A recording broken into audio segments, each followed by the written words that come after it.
One funny thing about this chart is that if you look at where when Asians come into the scene, or the Asian communities are at 64,300, it looks like black people are a little bit more than 30,000, about 30, maybe 32, 33,000. So that's about a $32,000 gap, right? Now, if you go out to 2014, that is a $39,000 gap. So that gap has gotten wider. Or if you look at the gap between blacks and non-Hispanic whites, around, let's say if you go back to when they started charting the whites at 52,000 for the whites at that time. Let's say that we're sitting at 30,000 for just for comparison's sake. Right. So 52 minus 30 is 22,000. So that gap is a $22,000 gap.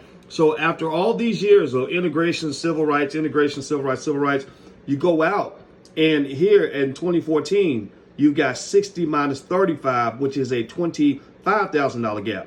So the gap has widened against us and between us and almost every other group.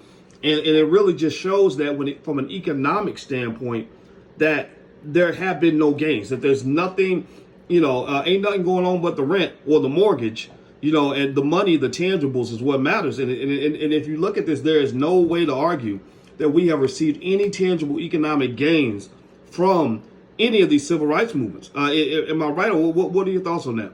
You're right on the money. But see, then the question that follows the question that you're raising is that why here the Democrats the blacks make up almost 38 to 40% of the Democrats. Why is the Democratic Party raising issues about this for the last 50 years, 60 years? Why is it they would sit there and let all these groups come in over black folk, and black folk are the primary base of the Democratic Party? I don't understand that.